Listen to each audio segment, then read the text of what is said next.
Graça e paz, gente querida, povo de Deus. É uma alegria poder estar aqui iniciando esta live, aqui com o coração cheio, com a mente renovada, com a alma cheia de alegria. Alegria por quê? Você poderia perguntar. Porque eu vou chegar até você com a infalível palavra do Evangelho da Graça de Deus. Chego aqui com aquele objetivo no coração, é como se eu estivesse te vendo aí, apesar de não estar, mas é como se eu estivesse vendo você, minha irmã, sentadinha aí, você, meu irmão, nessa cadeirinha, na sua área, tomando um cafezinho, né? É como se eu visse você. E eu sei que a palavra é viva. Jesus disse, a palavra que vos tenho dito são espírito e são vida. Eu sei que o Evangelho é a palavra da verdade.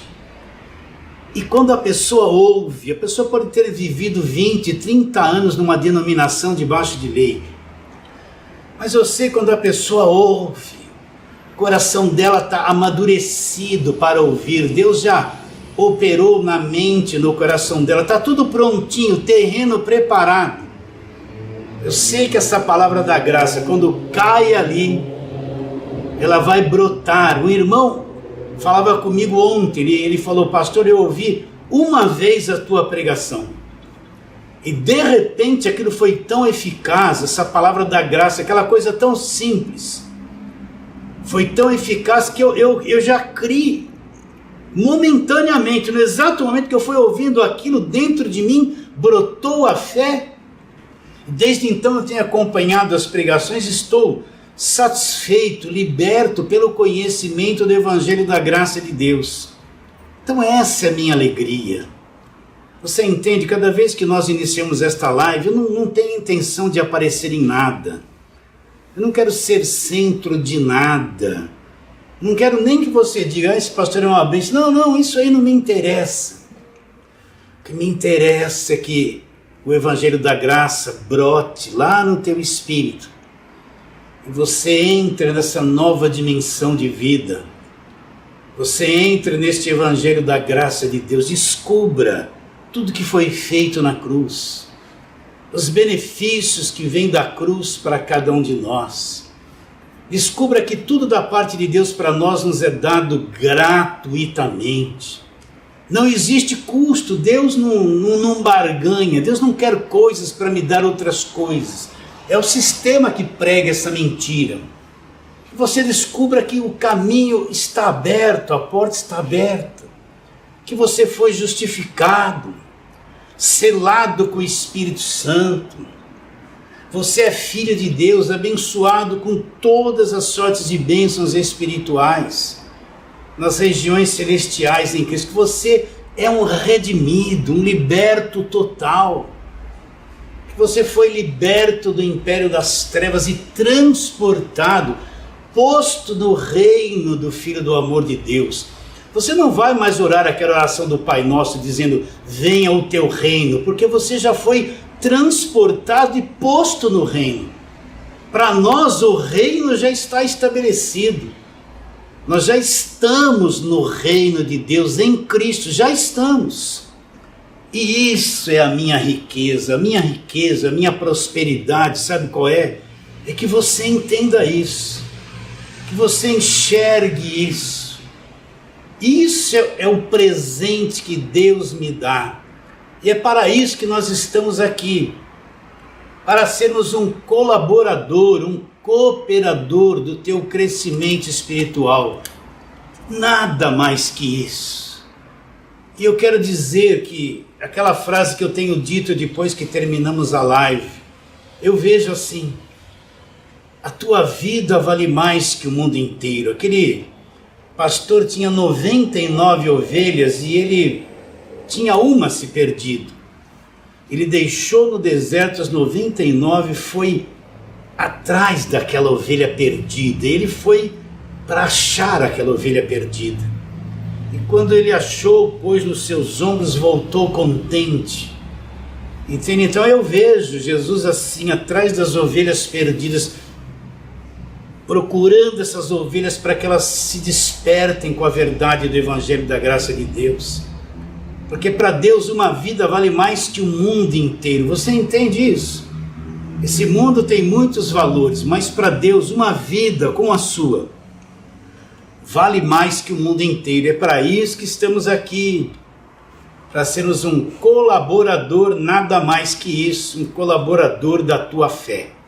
Então vamos à palavra de hoje. Estou aqui com a Bíblia aberta em Malaquias capítulo 3. Você ouviu isso, já deve ter pensado, o pastor vai falar sobre o dízimo. Eu vou falar sobre o dízimo mesmo.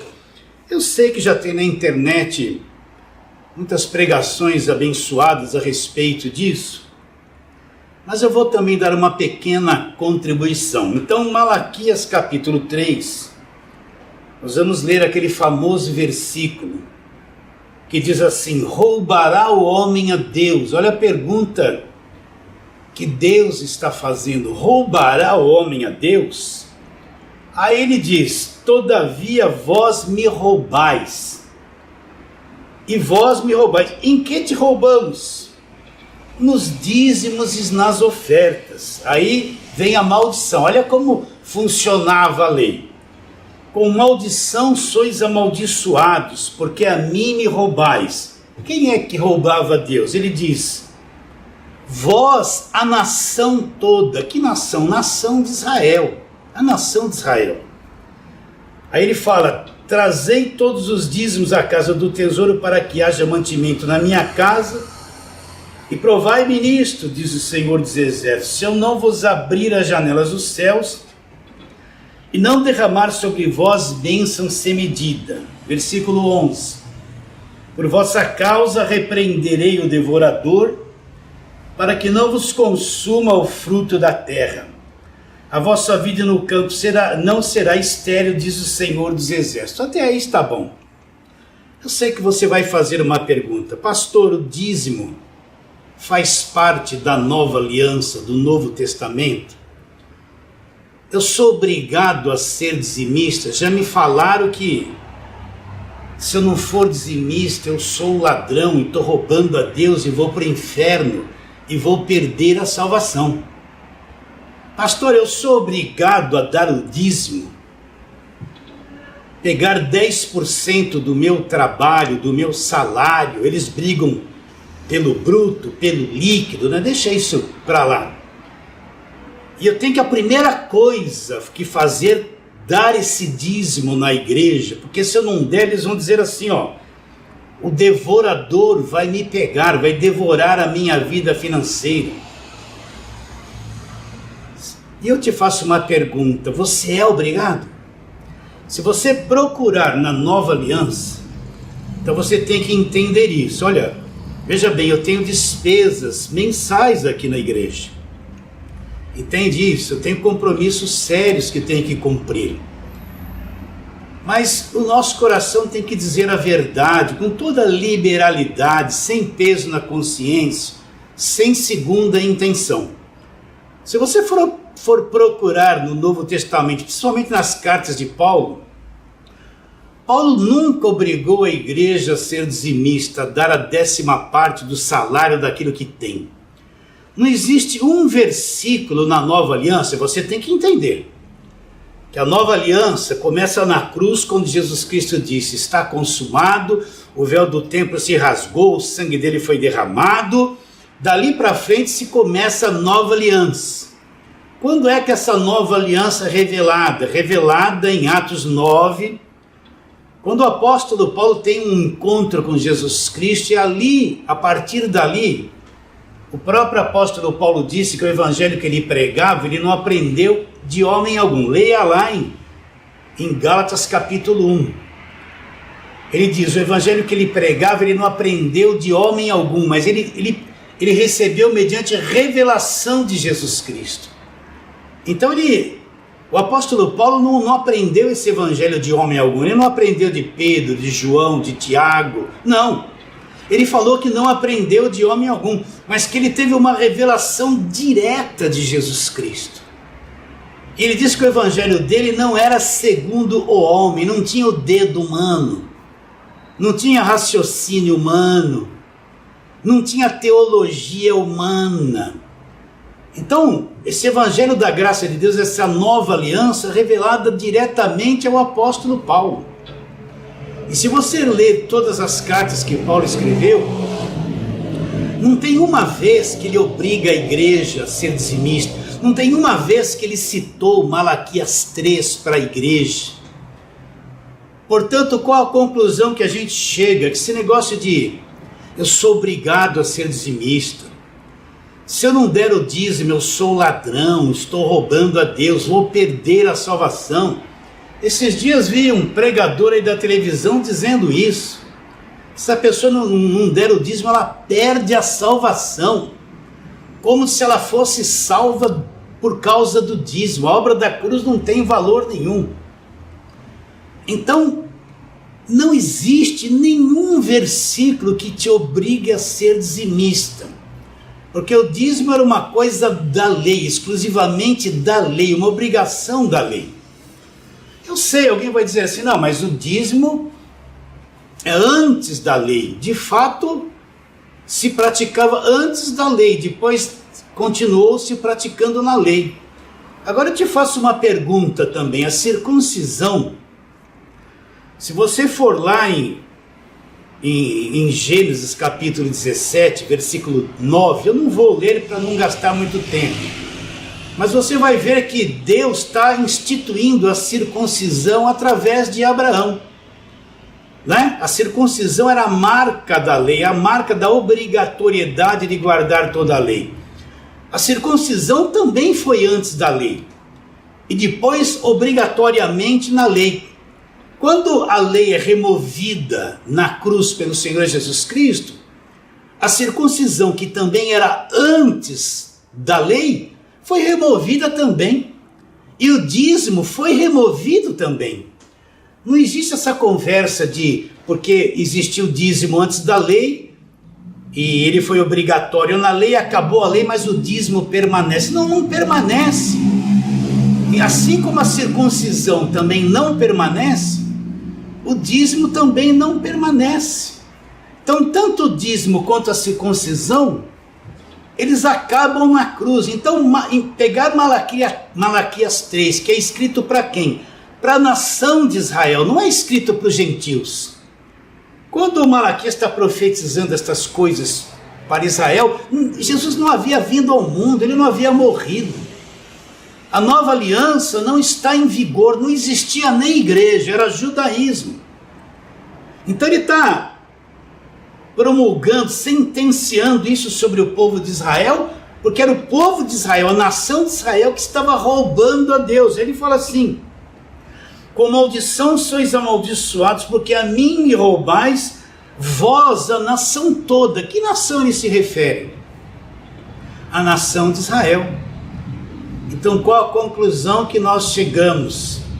É uma grande mentira uma igreja impor aos seus membros a cobrança de dízimo, fazer lá a sua contabilidade, pegar o nome de todo mundo, ver quem dá mais, quem dá menos. Os que dão mais geralmente vão ser chamados para ser presbíteros, diáconos, vão amarrá-los na liderança da igreja, porque eles ficam amarrados pelo trabalho que tem, não pode falhar no dízimo. Será que você entende o que eu estou dizendo? Então pegar a igreja hoje e levá-la lá para Malaquias 3, antes da cruz, para o judaísmo, e forçar as pessoas a serem dizimistas hoje, é um grande engano. O dízimo, tanto quanto a circuncisão, não passaram pela cruz. Não passaram pela cruz. Será que você aceita isso? Eu sei que falando assim, muita gente não vai gostar. Mas se eu sou um pregador da graça de Deus, se existe sinceridade no meu coração, eu tenho que falar a verdade com você. Você está entendendo? Eu tenho que ser sincero com você. Agora você aceite se quiser, se não quiser, não tem problema. Mas que isso está claro na palavra de Deus, que o dízimo era uma coisa do Velho Testamento e que ele não passou pela cruz, e que o apóstolo Paulo nunca cobrou dízimo de ninguém, Isso está certo, está certo. Não existe uma base bíblica no Novo Testamento que obriga alguém a ser dizimista, e se ele não for, perde a salvação. Se ele não der dízimo, está debaixo de maldição, e o devorador vai entrar na vida dele e vai devorar o fruto da lavoura dele. Não existe um versículo que prove que isso passou pela cruz. Eu sei que tem muita gente, tá vendo, pastor, mas agora eu quero mostrar um outro lado da coisa para você. Você sabe que sem recursos a igreja não chega a lugar nenhum. Sem recursos nós não temos como pagar o aluguel da igreja. Deixa eu contar aqui 3 acontecimentos que acontecem aqui na nossa igreja, só para que você... Eu nem comunico essas coisas para as pessoas em geral, porque prefiro guardar isso no coração, mas sentindo meu espírito liberado por Deus para compartilhar isso com vocês.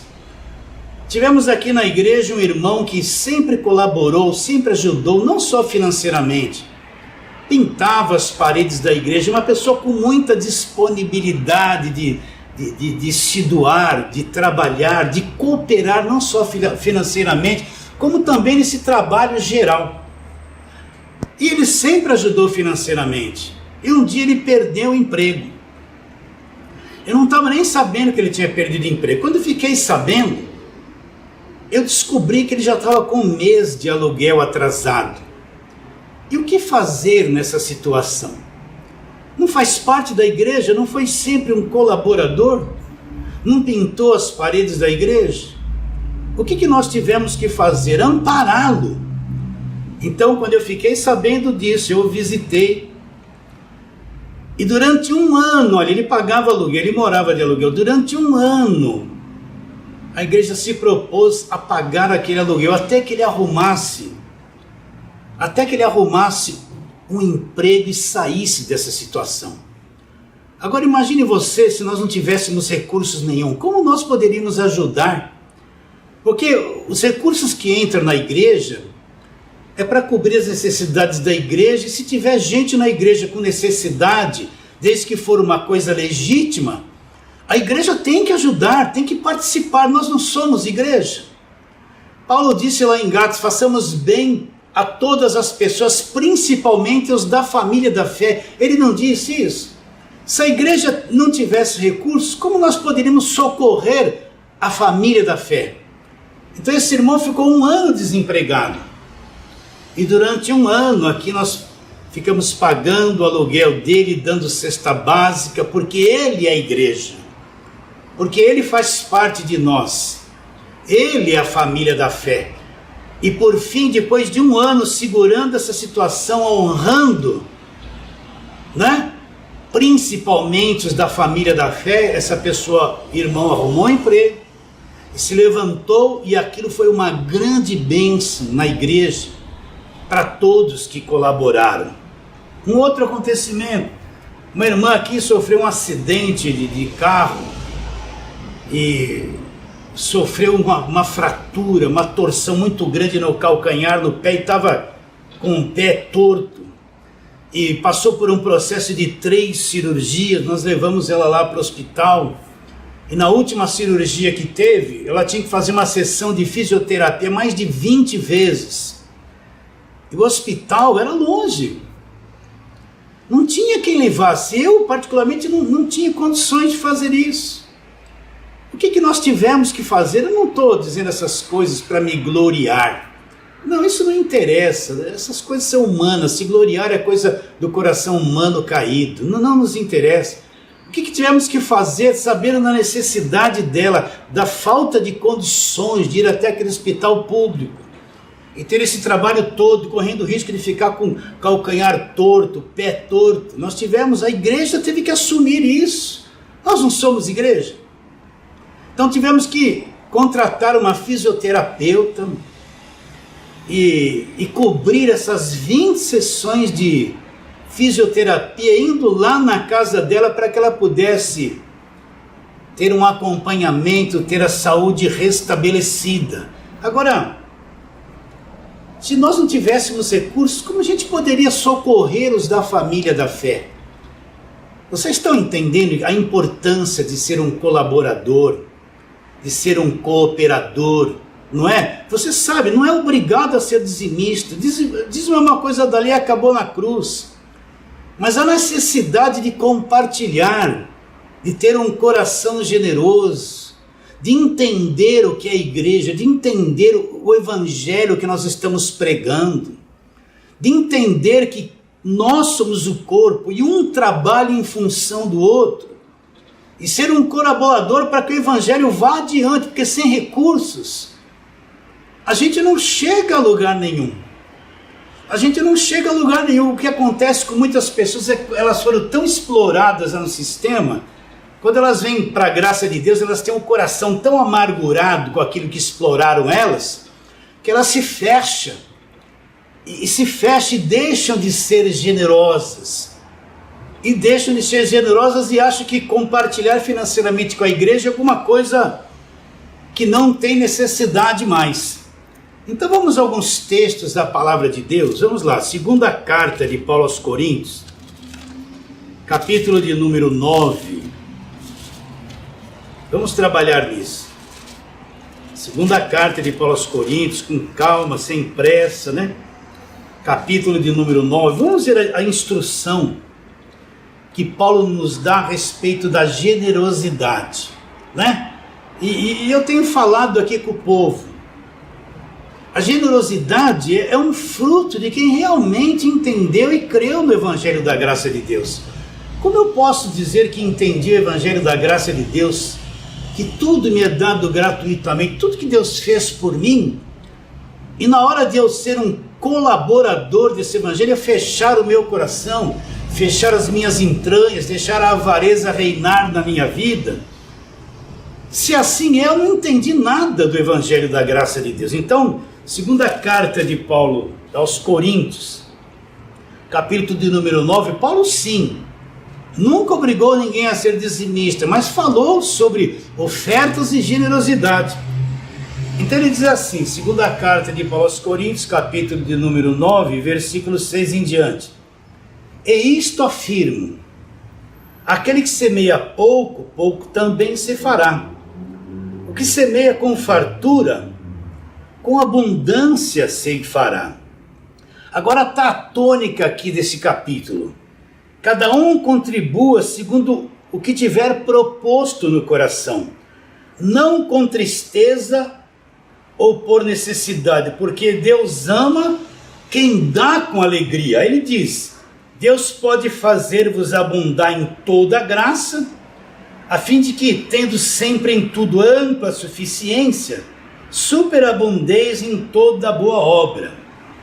Então Paulo fala, aquele que semeia pouco, pouco também se fará. O que semeia com fartura, também com abundância se fará. Esse é um princípio bíblico, não é? E depois ele mostra aqui o que é a contribuição, a generosidade no Evangelho da Graça de Deus. Quantas vezes no passado eu tinha em lugares que alguém levantava e dizia assim, ó, Deus me revela, presta atenção, isso é pura verdade, eu não estou inventando não, que tem 10 pessoas, 15 pessoas que tem dinheiro na poupança, aí falava assim, eita Deus está falando, e você tem que dar uma oferta de 5 mil reais. Quantas vezes eu vi isso, de 1.000, de 500? Quantas vezes eu ouvi esse tipo de coisa?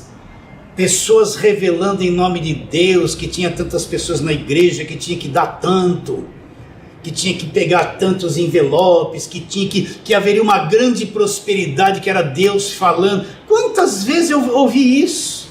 Acredito que você que está me ouvindo também deve ter ouvido, né? Mas agora no versículo 7, cada um contribua segundo o que tiver proposto no coração, ou seja, é você que olha aquilo que você pode fazer, é você que olha aquilo que você tem e você propõe. Deus não vai ficar revelando para ninguém quanto que você tem que dar, quanto que tem que fazer, é tudo falso profeta, é tudo mentiroso. Deus não fica revelando para ninguém que está atrás de um púlpito que tem tantas pessoas que pode dar isso, que tem poupança, que tem que fazer voto com Deus. Quando você vê essas coisas, é charlatanismo no meio da igreja, principalmente em igreja grande. que tem muita gente e lá tem várias pessoas com recursos. É você que propõe no coração. Você entende isso? Então o que eu posso fazer? O que eu posso fazer? Então eu proponho. Agora existe uma obra da carne chamada avareza. O que é avareza? É que eu não tenho disponibilidade da minha carne em fazer nada por ninguém.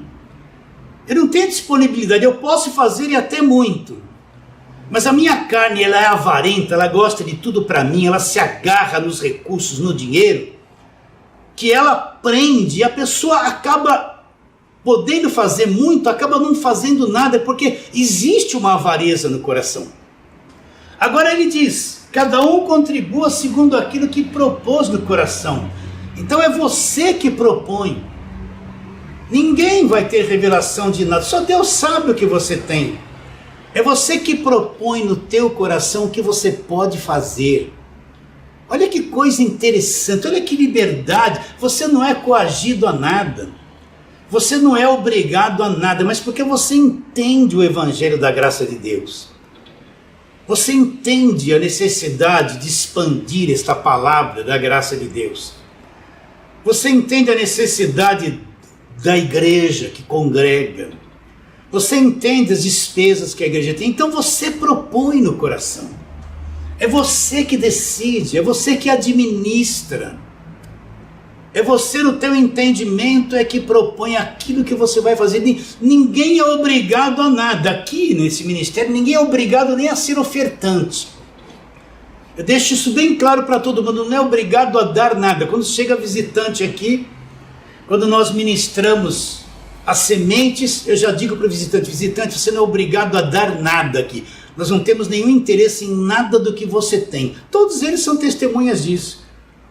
Você entende isso? Ninguém é obrigado a dar nada, mas eu sei que quem realmente conhece o evangelho da graça de Deus, eu sei que quem realmente tem o coração voltado para o evangelho da graça de Deus, é impossível ele não abrir mão de nada, ele não deixar a generosidade, porque uma característica de quem é realmente salvo, predestinado, é verdadeiramente filho de Deus, é que existe generosidade no coração. Está bem claro isso na sua mente? Cada um contribua segundo aquilo que propôs no coração. Agora olha a parte B do versículo. Não com tristeza ou por necessidade. O que quer dizer por tristeza e por necessidade? A pessoa vai ser generosa com a igreja, tem um dinheiro que ela vai dar, mas ela, puxa, isso aí faria tão bem para mim, ela tem aquele fundo de avareza no coração, isso faria tão bem para mim, então ela dá porque estão vendo, né? Mas ela sente tristeza em dar aquilo, como se aquilo fosse uma perda. Olha que coisa triste. E por que Paulo escreveu isso? Porque ainda no coração das pessoas, de muitos, existe esse tipo, não por tristeza, e depois ele diz, ou por necessidade. A necessidade tem que dar. Não tem que dar. Agora olha como ele encerra o versículo.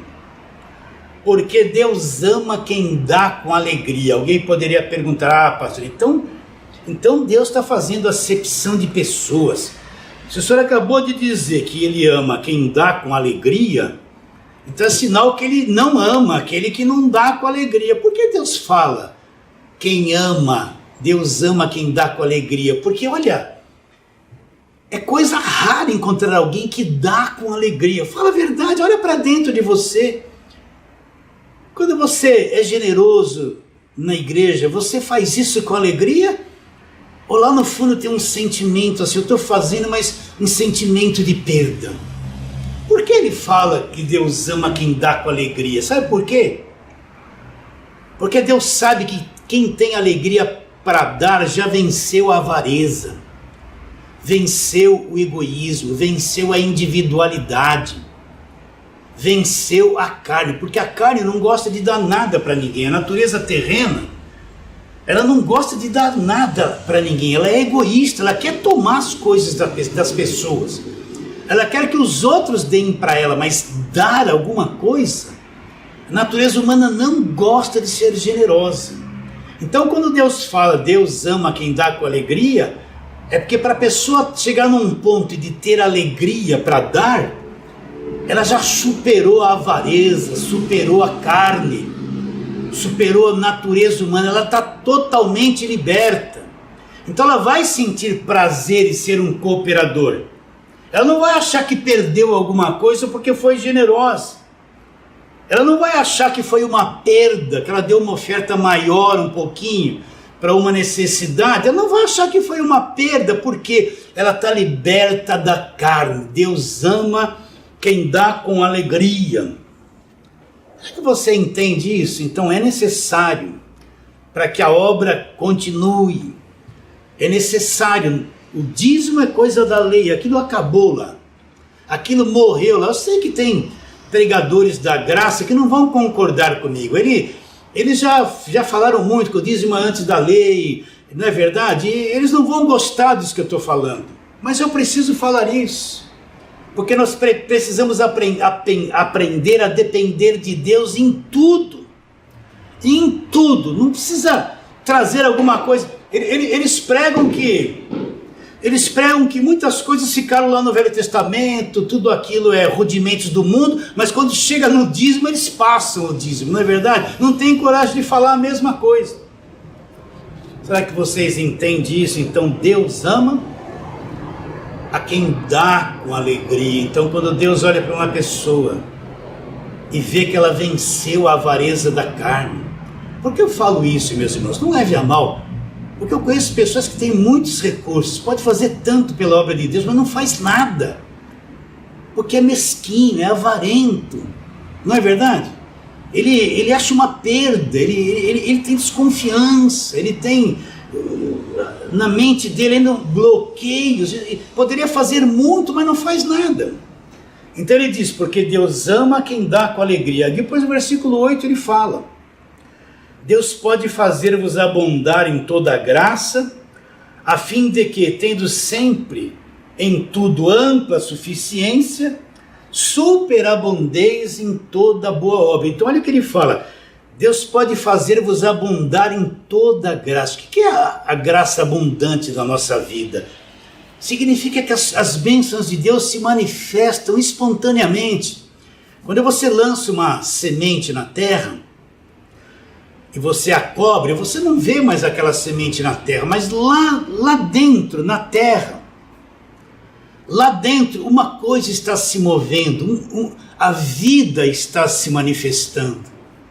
Você entende? Alguma coisa está acontecendo e no tempo certo aquela semente vai brotar, vai se tornar uma hortaliça, uma árvore, e vai produzir muitos frutos, espontaneamente. Você não ficou todo dia lá em cima dela desenterrando para ver se ia frutificar. Você não ficou lá vigiando, tira a terra, põe a terra, será que vai, será que não vai? Não, aquilo se moveu num campo invisível e abundou em forma de muitos frutos. Assim é a graça de Deus. A graça vem de Deus. Então Deus quer que a gente abunde 100% na graça. A graça de Deus fez uma obra na nossa vida. Então a graça de Deus, ela vem trazendo as coisas espontaneamente, na medida que eu vou me entregando cada vez mais, crescendo na graça. É que nem você pegar um copo e pegar uma Coca-Cola e despejar ali, aquilo faz uma espuma que aquilo vem para fora e transborda. Crescer na graça é isso, a graça começa a se manifestar na minha vida e ela vai aumentando e vai aumentando, sem eu ficar me matando, desesperado, entende? Pagando preço, fazendo campanha, essa loucura mentirosa que existe no falso evangelho. A graça é como o ar. Quando uma criança nasce, ela não nasce assim, ai, eu preciso respirar. Não, ela nasce quando dá um tapinha no bumbumzinho dela, ela começa a respirar pela primeira vez. O ar é uma coisa gratuita, dada a todo ser vivo que nasce nesse planeta. Assim é a graça, ela vai abundando, é a coisa mais linda. Você já viu em câmera lenta uma flor que vai nascendo, ela nasce um brotinho, vai crescendo, cria um botãozinho, depois vai abrindo e se torna uma flor linda, tudo lentamente naquela câmera lenta. Aquilo começa com um brotinho subindo, e vai crescendo e cria uma folhinha e outra folhinha, e uma pontinha, um botãozinho, aquilo vai abrindo, e a flor, aquela flor bonita, amarela, vermelha, rosa. É assim a graça de Deus. Quanto mais eu me entrego para a graça de Deus, A coisa começa a fluir, fluir, fluir, e sem desespero, sem medo. Você entende? Sem ficar pagando preço, sem neurose. A graça de Deus começa pouco a pouco a abundar na minha vida. Então Ele pode trazer toda a suficiência. Será que você entende isso? Acredito que sim. Vamos a outro texto. Aqui mesmo na segunda carta de Paulo aos Coríntios, capítulo de número 8. Vamos voltar um capítulo anterior. Vamos ler versículos de 1 a 5. Eu vou ler aqui para você. Uma igreja pobre que não tinha quase recursos, se mostrou voluntária e fez coisas para a obra de Deus acima das suas forças. Vamos às palavras de Paulo.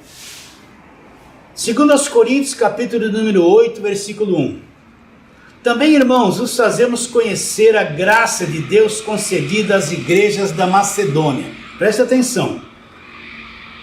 Porque no meio de muita prova de tribulação, manifestaram abundância de alegria, e a profunda pobreza dele superabundou em grande riqueza da sua generosidade.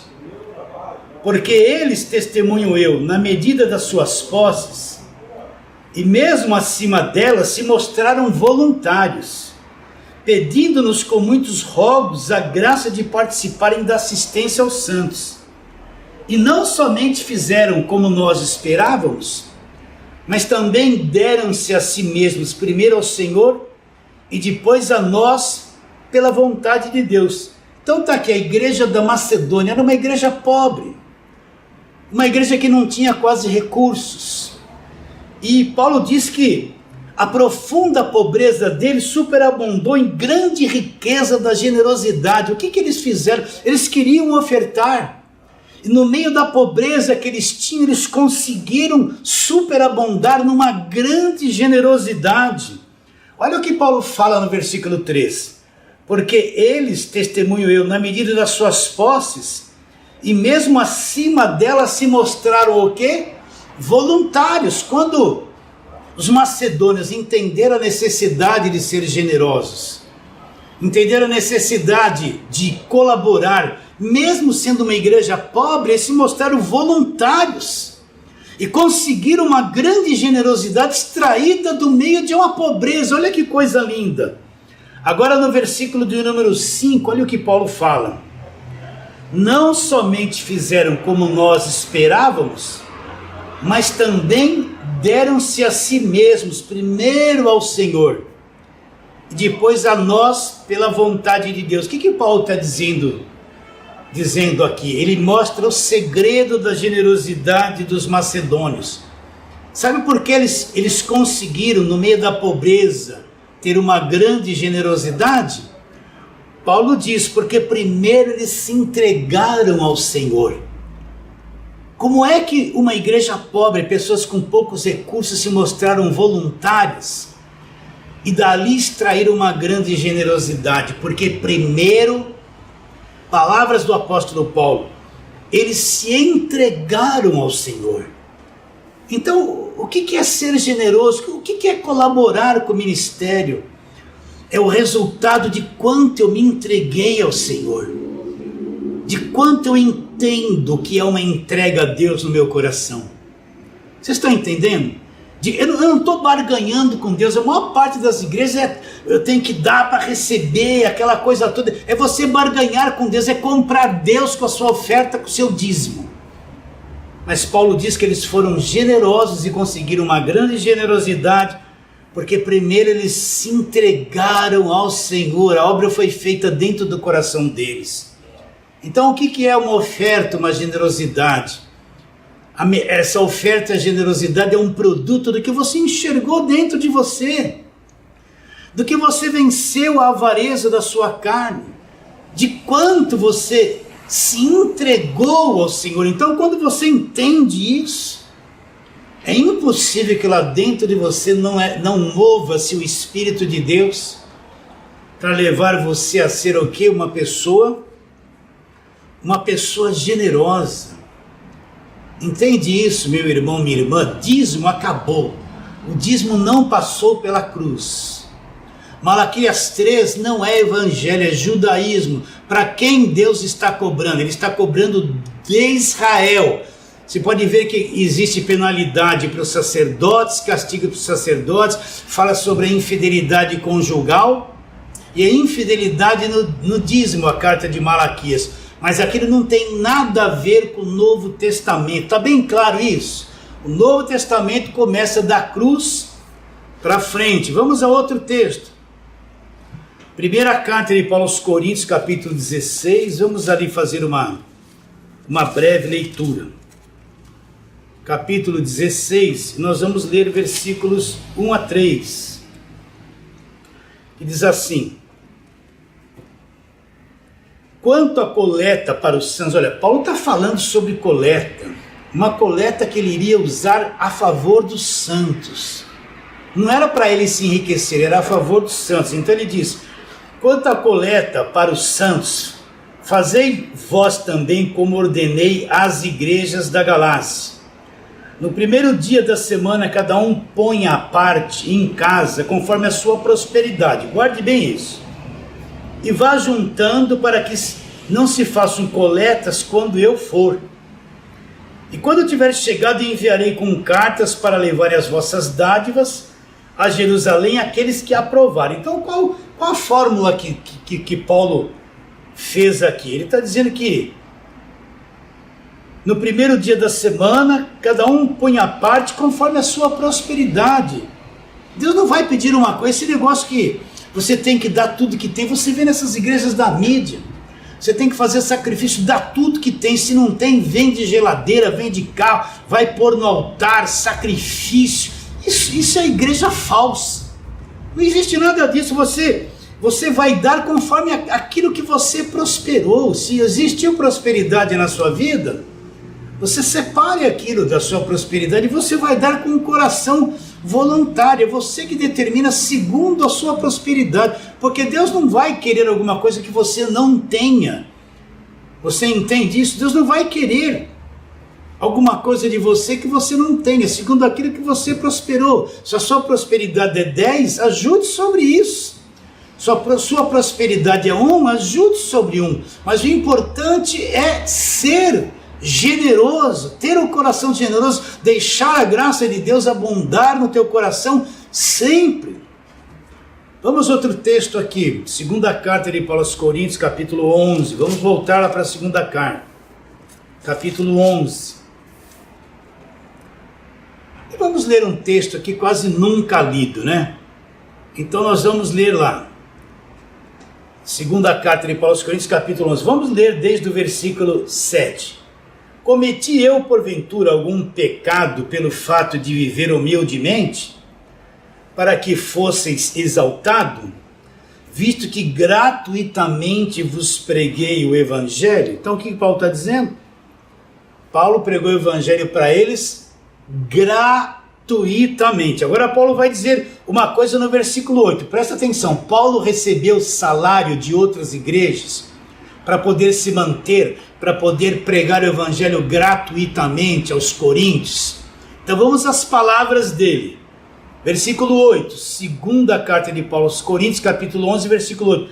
Despojei outras igrejas recebendo salário, para vos poder servir. O que Paulo disse? Vos anunciei o Evangelho gratuitamente. Então, para que Paulo tivesse condições de fundar as igrejas na cidade de Corinto, e fazer a obra de Deus, e pregar o Evangelho da graça de Deus, Paulo precisava de recursos. Então ele está dizendo que outras igrejas, gente de fora, ele despojou essas igrejas, recebeu o salário deles. Mas está escrito aqui, ó, para ter recursos, para que pudesse chegar aos coríntios e propor e pregar o Evangelho gratuitamente. Então Paulo recebeu os salários. Recebeu os salários. De onde vinha isso? Da generosidade do coração de outras igrejas, de gente generosa que entendia o Evangelho da graça de Deus. E Paulo recebeu o salário deles para chegar aos coríntios e pregar o Evangelho de graça para eles. De graça, você entende o que eu estou dizendo? Vamos mais para frente, Filipenses capítulo 4. Ah, pastor, então Paulo recebeu os salários. Olha, eu acabei de ler para você. Ele que escreveu isso, palavras do apóstolo Paulo. Isso faz parte do Evangelho da Graça de Deus? Faz parte do Evangelho da Graça de Deus. Está escrito aqui, Paulo que escreveu isso, então é verdadeiro. Então vamos lá, Filipenses capítulo 4. Filipenses capítulo 4. Quero ler aqui, é uma longa leitura, tenha paciência, anota aí, depois você leia também.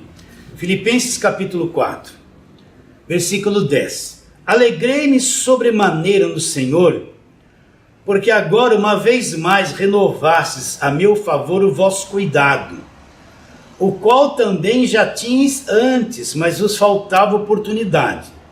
Agora Paulo mostra aqui como é que ele viveu por um período na vida dele. Ele diz assim, ó, digo isto não por causa da pobreza. Então o que Paulo está dizendo? Que Paulo passou períodos de pobreza. Paulo teve pobreza na vida dele, teve. Olha, ele que está dizendo isso, não estou inventando. Digo isso não por causa da pobreza. Agora Paulo diz uma coisa interessante, porque aprendi a viver contente em toda e qualquer situação. Então Paulo foi treinado em tudo. Paulo foi treinado em ter prosperidade, Paulo foi treinado em viver em pobreza, em ter em abundância e viver e não ter nada. Ele passou por tudo isso, não estava debaixo de maldição quando ele estava vivendo em pobreza. Ele diz, tanto sei estar humilhado como também ser honrado. De tudo, em todas as circunstâncias, já tenho experiência, tanto de fartura como de fome. Então Paulo teve períodos na vida dele que teve fartura, teve. E teve períodos que ele teve fome, teve. Ele está dizendo aqui, assim de abundância como de escassez. Então ele teve períodos na vida dele que teve em abundância, teve. Mas teve períodos que ele teve em escassez. Então ele foi treinado em tudo isso. Aí é que ele lança essa palavra do versículo 13.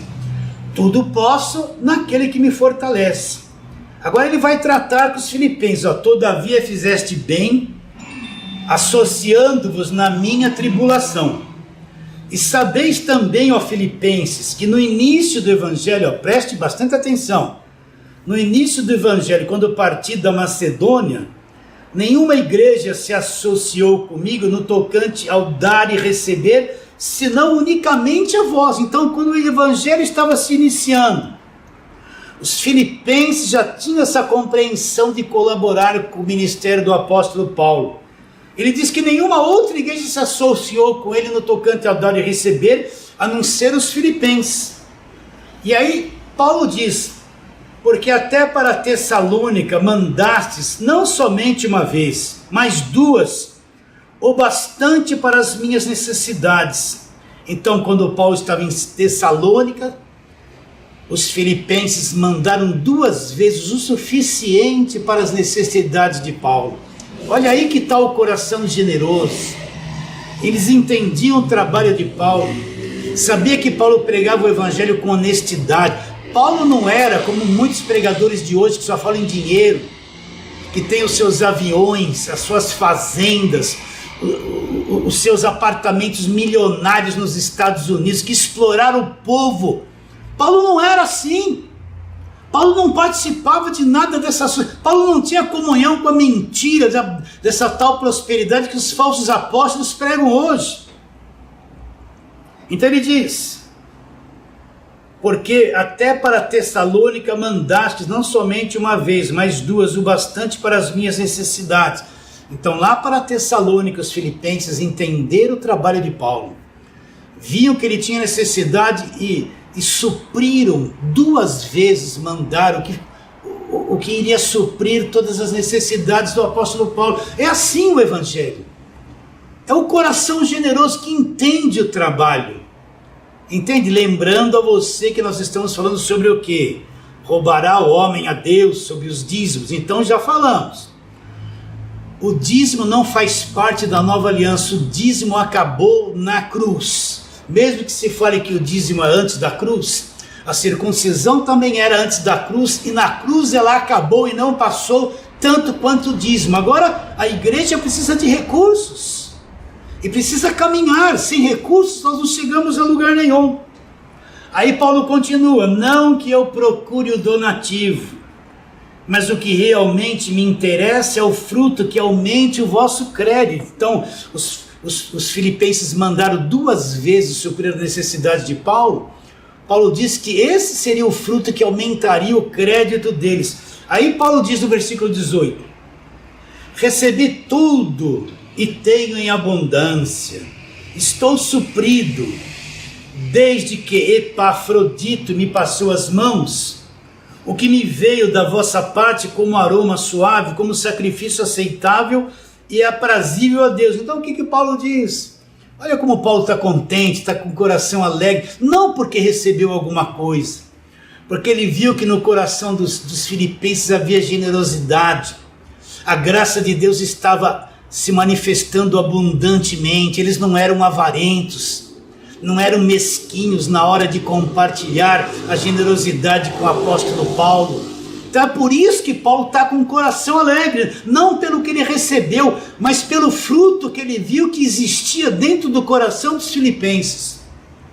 Recebi tudo e tenho em abundância, estou suprido desde que Epafrodito me passou as mãos, o que me veio da vossa parte como aroma suave, como sacrifício aceitável e aprazível a Deus. E agora Paulo lança a palavra verdadeira, que ele diz, versículo 19: e o meu Deus, segundo a sua riqueza em glória, há de suprir em Cristo Jesus. Repare bem, há de suprir em Cristo.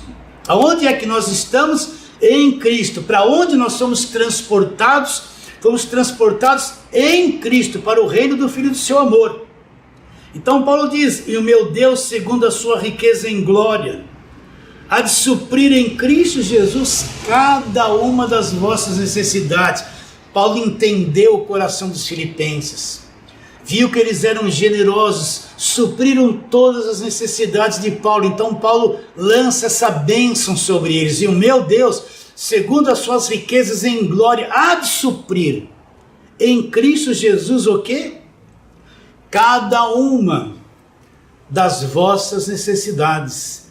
Então entenda isso. Todo dia que você acorda, não tem o ar aí para você respirar, e o sol não nasce, mesmo quando existem nuvens, o dia fica claro, não fica, é um dia após outros, não falha, isso não falha. Assim é a graça de Deus. Eu sei que você pode ter preocupações, eu estou sem dinheiro para isso, sem dinheiro para aquilo, e um monte de tumultos, somente nesse momento que nós estamos vivendo aqui na nossa nação brasileira. Mas o amanhã trará consigo seus cuidados.